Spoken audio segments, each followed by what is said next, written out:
Hello everybody, welcome back to Investing for Humans. Today we're going to talk about how the rich use real estate to avoid taxes. But first, hit that like and subscribe button if you would like to see more content on finance and investing. Now, the rich use real estate as an income stream by renting out the properties, but that was probably obvious. Secondly, they use the rental properties for writing off tax deductions. Did you know that you can write off the entire value of a property over a 27.5-year period? It's called property depreciation. Also, you can write off any maintenance costs each year. Let's say you had a $50,000 property that you rent out for $700 a month. That $700 a month would be taxable income, but virtually all the taxes can be deducted through depreciation of the property. You can start to write off the depreciation of the rental property the very first year you put it into service. Now, back to our example.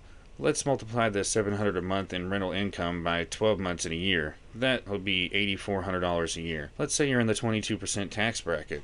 That means you would owe $1,848 in income tax. If you divide the $50,000 property value by the 27.5 years to find the amount of yearly depreciation you can deduct from your taxable income, you'll come up with about $1,818. That already cuts the taxes you owe on that income down from $1,848 to $50.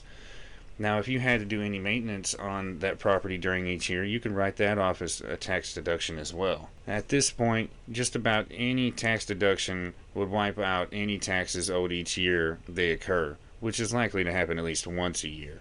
There are other things that can be written off on taxes relating to rental properties too. These include advertising, insurance. Now, it's important to note that there is a difference between maintenance and home improvements when it comes to tax deductions. Maintenance can be deducted from taxes in the year they occur. Improvements add to the value of the property and cannot be directly deducted from taxes. But since they are adding to the value of the depreciating asset, you can claim a higher depreciation amount on each year following the improvements. I will leave a link in the description below to the IRS page regarding the paperwork and information on tax deduction relating to rental properties. If you'd like to see more videos like this one, let us know in the comments, and once again, please like and subscribe so we can get this type of information out to as many people as possible. Thank you, and I'll see you next time.